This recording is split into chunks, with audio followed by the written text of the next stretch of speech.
High guys, this is মানুষু, welcome back to my channel. তো ভাবছিলাম সন্ধ্যেবেলা কী খাবো। ভাবলাম ফ্রিজে মাংস আছে, তো চলো কিছু একটা বানিয়ে নেই। কী বানাবো ভাবলাম, তখন ভাবলাম ঠিক আছে, আজকে আমি চিকেন রোল বানাবো। ফ্রিজ খুলে দেখি ডিমই নেই। ওকে, নো প্রবলেম, ডিমের জায়গায় কী সব রেখে দিয়েছে। তো তারপর ময়দা নিয়ে নিলাম। আমি দুটো যেহেতু রোল বানাবো, তাই সেই মতো ময়দা নিয়ে নিলাম। তার মধ্যে নুন, চিনি আর তেল নিয়ে একটা মিক্স করে নিলাম। তো ময়ন এটাকে ময়ন দেওয়া বলে, ভুলে গেছিলাম। তারপর আস্তে আস্তে অল্প অল্প করে জল দিয়ে ডোটা তৈরি করে নিলাম।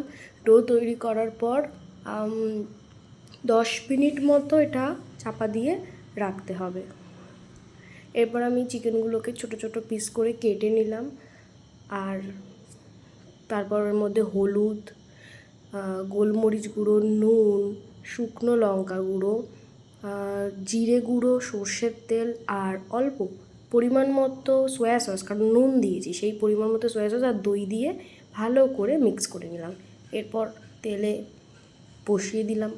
এটাকে একটু ভেজে নিতে হবে, একদম পুড়িয়ে ফেললে চলবে না বা খুব কড়া করলে চলবে না, জাস্ট একটু নর্মাল ভেজে নিতে হবে। আর ওই যে মশলাটা থেকে যাবে তেলে, তার মধ্যেই কাঁচা পেঁয়াজ দিয়ে দিতে হবে, ভাজতে হবে। পুরোপুরি ভাজলে চলবে না, একটু জাস্ট পেঁয়াজটা দিয়ে এপিটোপিট করে নিতে হবে। একদম পুড়িয়ে একদম পুরো পেঁয়াজ ভাজার মতো বেরেস্তা করে ফেললে কিন্তু চলবে না। যদিও কাঁচা পেঁয়াজটা খেতে বেশি ভালো লাগে, তাও আমি এখানে পেঁয়াজটা ভেজে নিলাম, কারণ আমি যে রেসিপিটা দেখেছি সেটা অতনুর রেসিপি, আর অতনুর রেসিপিতে কিন্তু এইভাবেই করা আছে। পেঁয়াজটা ভাজা হয়ে গেলে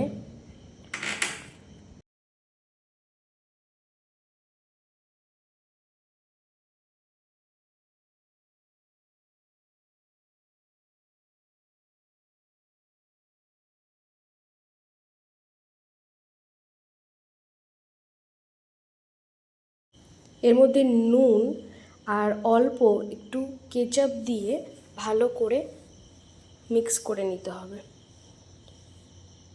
এরপর আমি এবার যে ময়দাটা মেখে রেখেছিলাম সেটা তৈরি করব পরোটার জন্য।